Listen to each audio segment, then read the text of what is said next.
Juneteenth is a story of freedom. 2.5 years after the Emancipation Proclamation declaring all people free, Union troops came into Galveston, Texas, and declared freedom to over 250,000 slaves. 2.5 years after they were declared free. America has 2 days of freedom. 4th of July that we recognize and we're all quite familiar with, but also Juneteenth. The first one, liberation from Britain. The second one, liberation from ourselves. From the ideas that we can own people, that we can ostracize, hurt, and harm. And that echoes into our days today and our current events. People even within this community can remember what it's like to go where places of segregation, where there are lynchings in our history. It echoes deep into our current events. And we talk about it today because we get to be a part of writing the narrative of our nation today. And we get to be a part of writing the stories that have been done wrong. So today we recognize our past. We recognize how that influences where we are today and that we, the church, get to be a part of something better. Pulpits, books, all over the South and even in the North use the Bible to justify owning other people, hurting and harming. Today, we get to be a part of righting those wrongs. So we celebrate Juneteenth that's happening. We've put together a list of books from pastors, theologians, artists, and those who live within the Black community, telling their stories of what's happening in their lives. These books are meant to stretch you. These books are meant to give you an insight into the daily lives of people that the racist past echoes into their current circumstances. These are books that, full disclosure, I curated and put together. When I read few of them, they upset me. I think that's the point. They're meant to stretch us, to grow us, and to move our hearts towards empathy.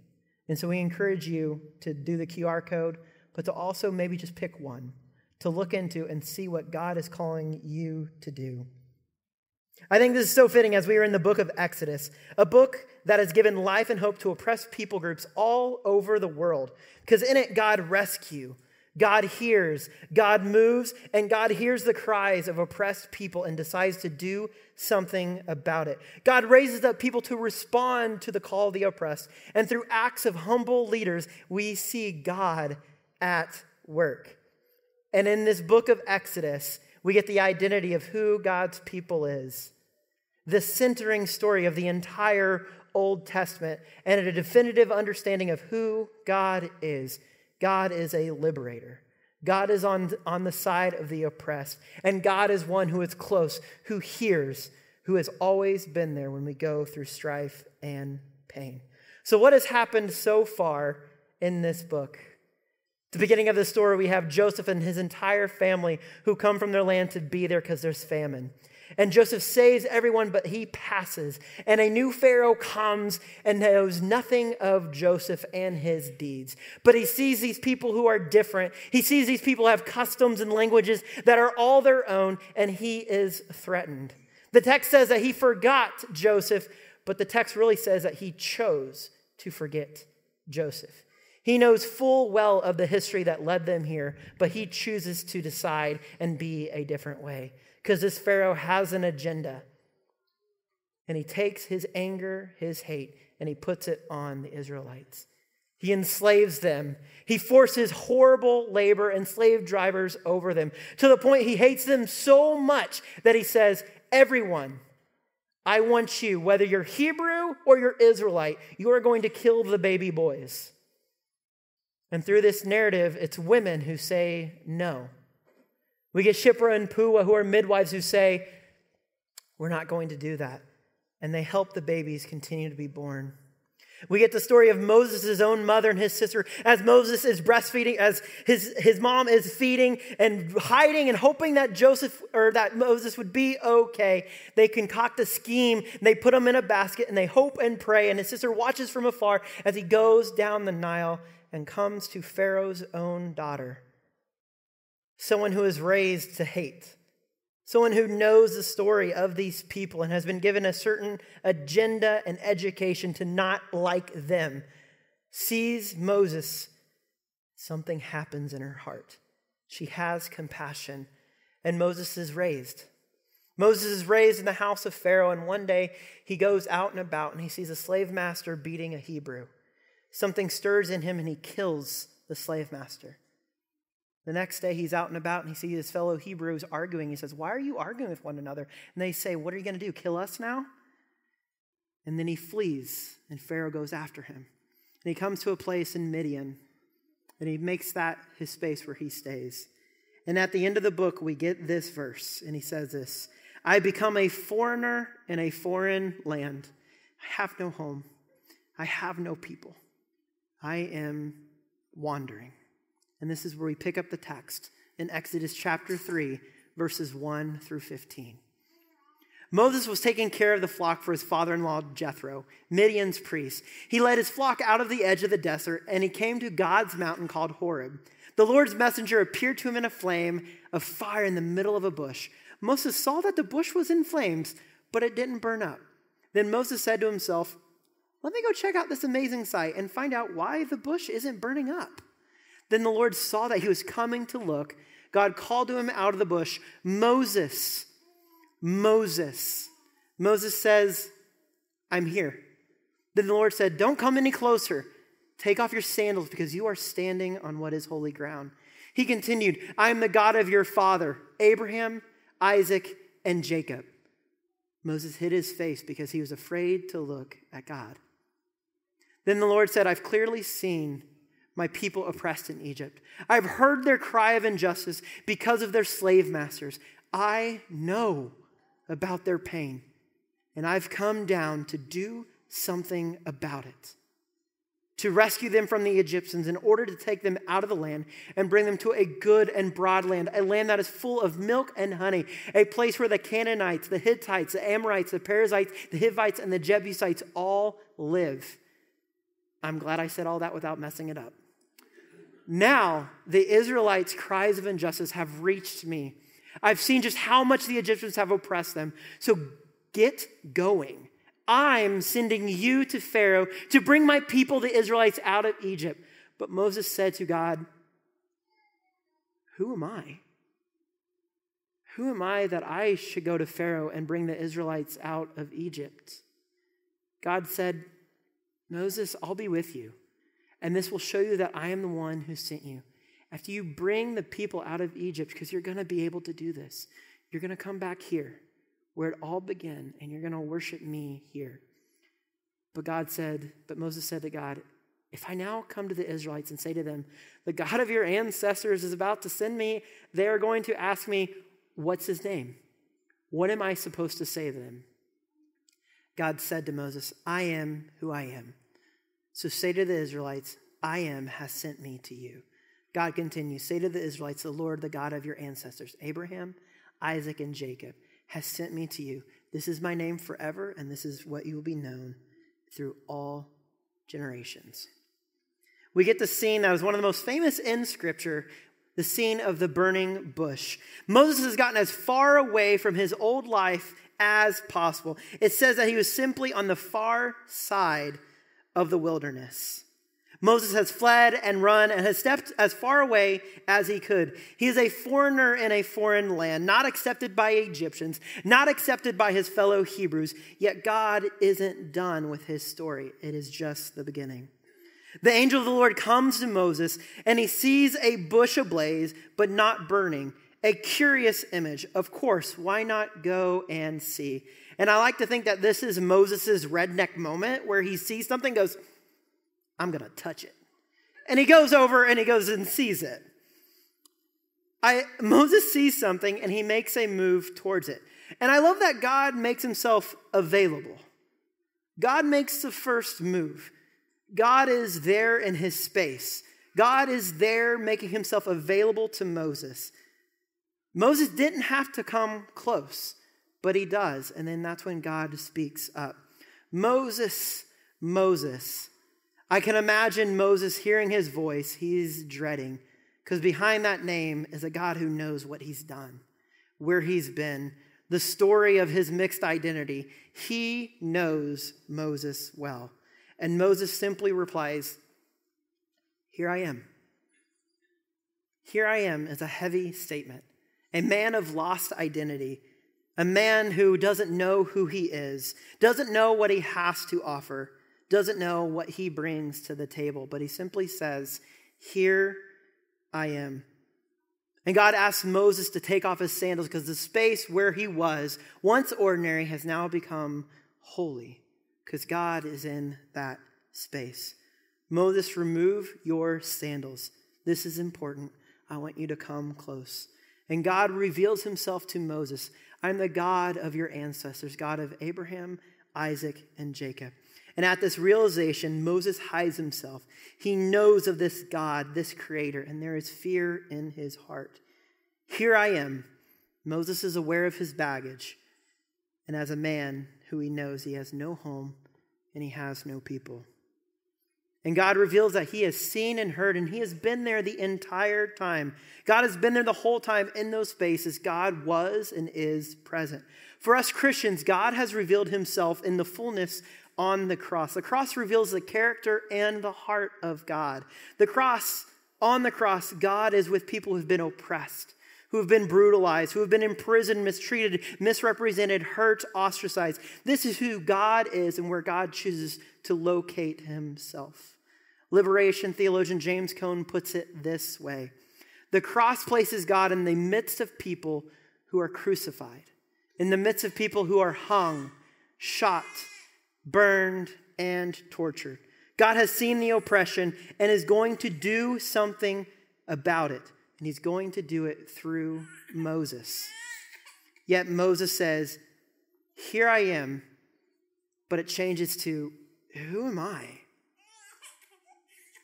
Who am I that I should go to Pharaoh and bring the Israelites out?" Verse 11, "Who am I that I should do this?" Just as God called Moses to be his mouthpiece, God has chosen us as well. But if I'm being honest, I think we would rather God would pick someone else to do this type of work.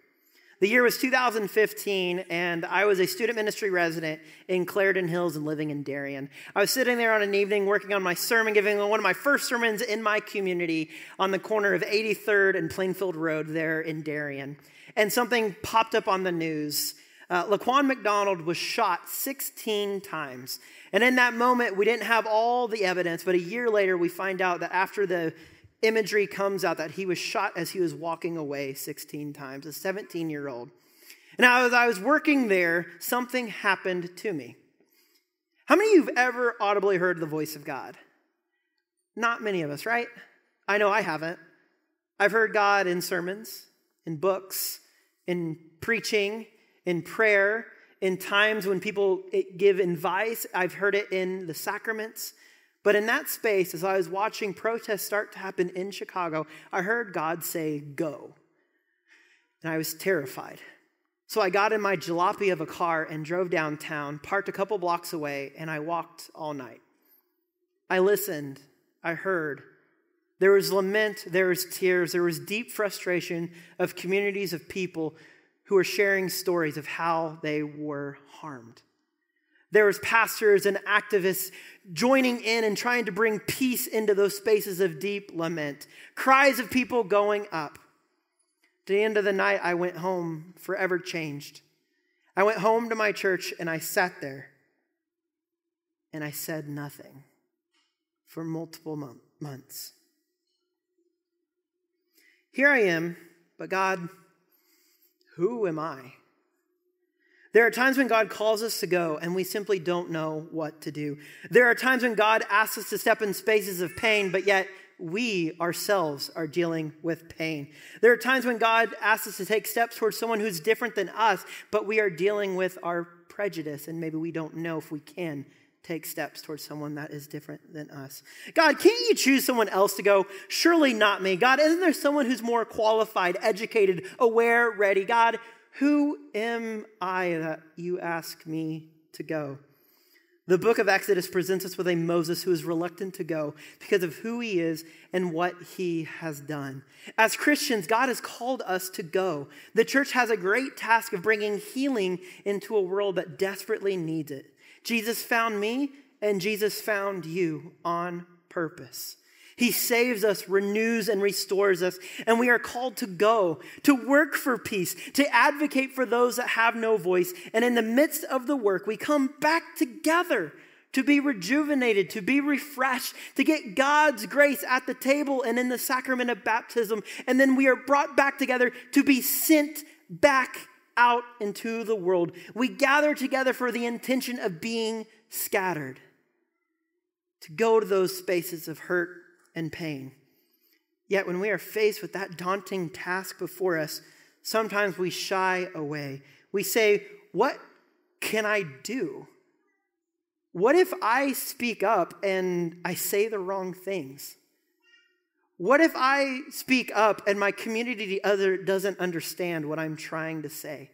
What if I speak into those spaces and my family doesn't get me? What if I make things worse? What if maybe it's just best that I just don't say anything because I don't want to make a mess of something that's already incredibly messy? Who am I that, God, you would ask me to go? We see God calling. We see the burning bush. We know deep down that God is stirring something in our hearts, that God is moving us to do something, and we let the fire go out instead. I know I have deeply failed here. After that night, I came home to an explosion of conversation in my church. People were asking, what's your opinion? People were asking, what can we do? People were asking, no, that's Chicago. We don't want to worry about what's happening there. And I sat there with all this, knowing that I should say something. I was quiet.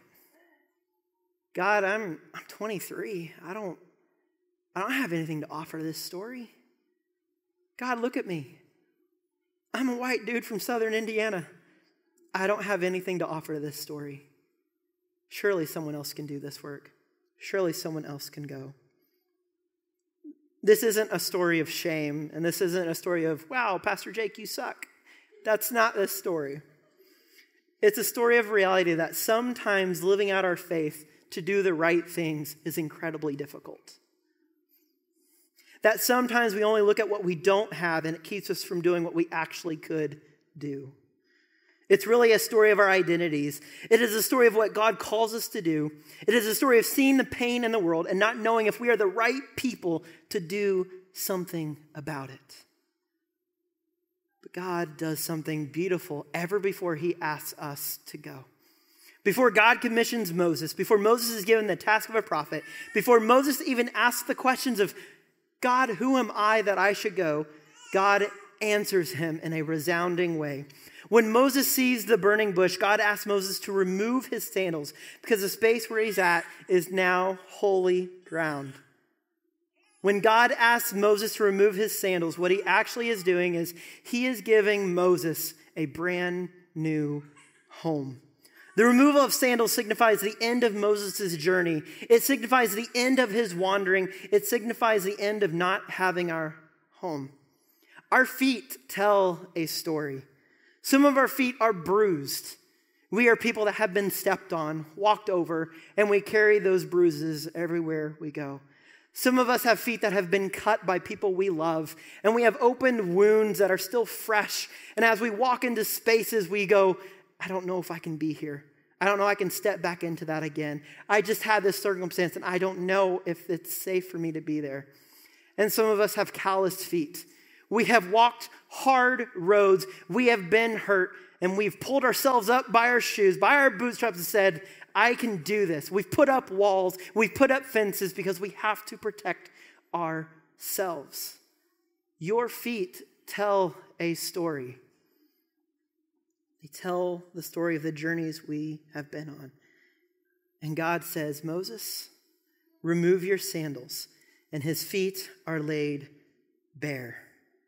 God is well aware of his story, and God is well aware of our stories. And I get the image of Jesus kneeling on Maundy, Thursday, right before he's about to be crucified in just a couple days. And he looks at our feet and he washes them. Our feet tell a story. We've been hurt, we've been harmed.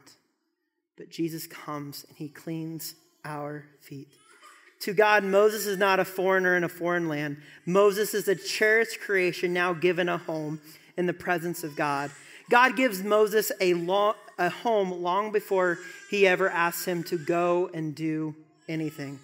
Not only does God give Moses a home and a place to be, but God promises and reveals who he is and what that means for the journey ahead.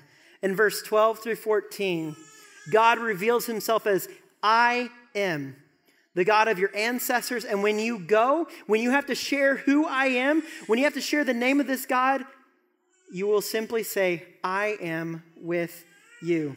You may not know who you are, Moses. That's okay. But I am. I am that I am. I will be who I will be. I am being itself. I am promise.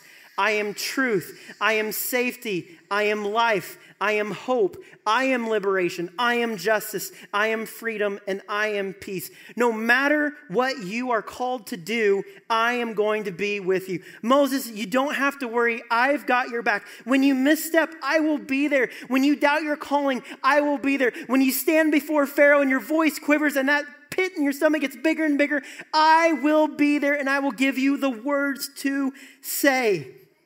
I will empower you. I will inform you. I will remind you. I will comfort you. I will hold you. I will be there at every step of the way. Moses, I have always been there.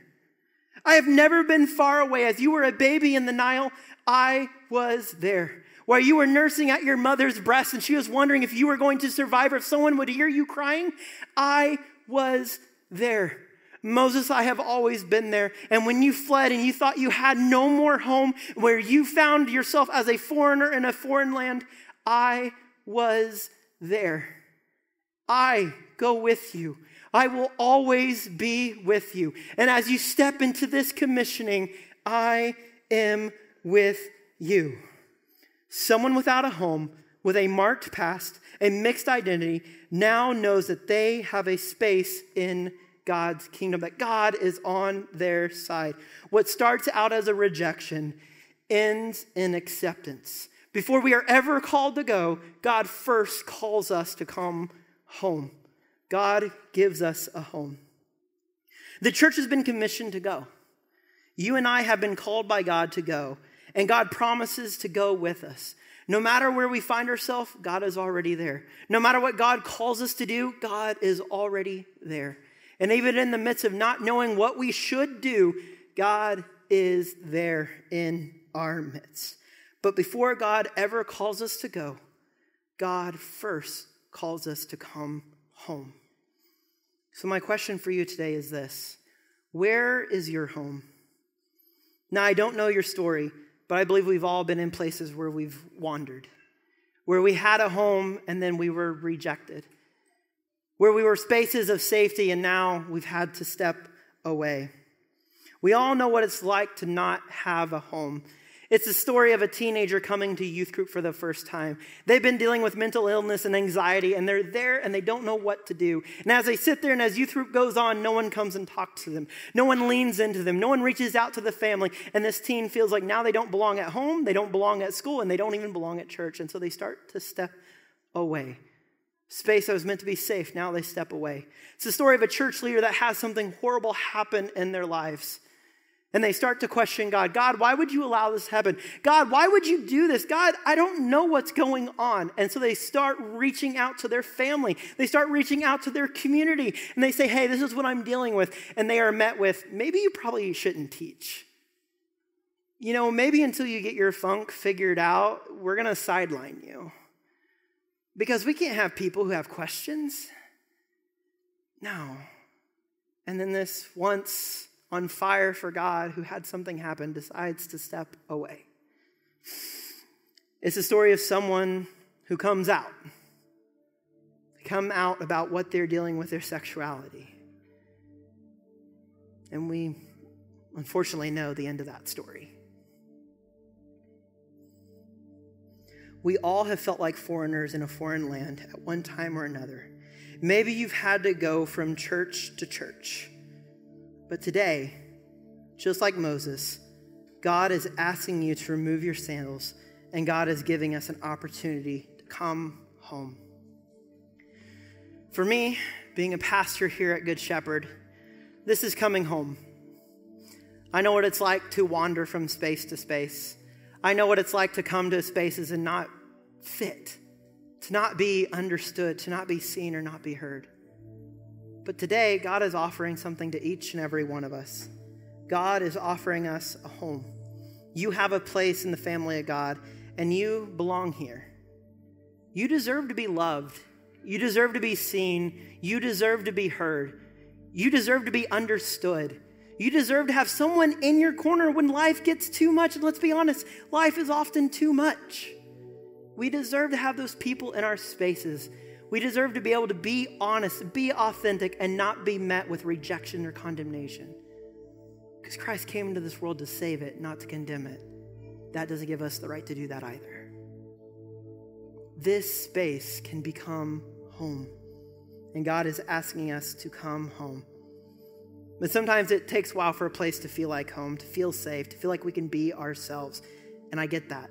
It takes time. So wherever you are on this journey of finding home, I want to ask you these questions. What are you telling yourself that is keeping you from being at home? For many of us, COVID broke us. What we've seen, what we've said, what we were a part of, COVID broke us. What are the stories that are keeping you from being at home here at Good Shepherd? From being plugged in, from being seen and heard? Where are the spaces where you have not forgiven yourself or where you're withholding forgiveness from others?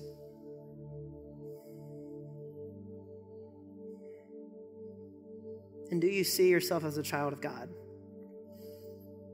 A person of belonging, a person that belongs here.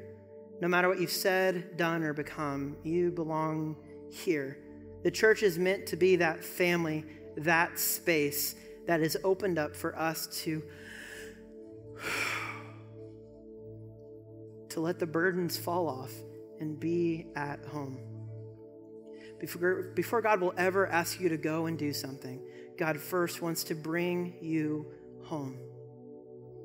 So we're going to come to the table here in just a moment. A time of reflection, silent confession, where we can just hear and talk with God. I want you to open up, share with God why Good Shepherd has felt like home, or why, if you're visiting or watching online, why you can't be here. God's not going to meet you with shame. It's not what God does.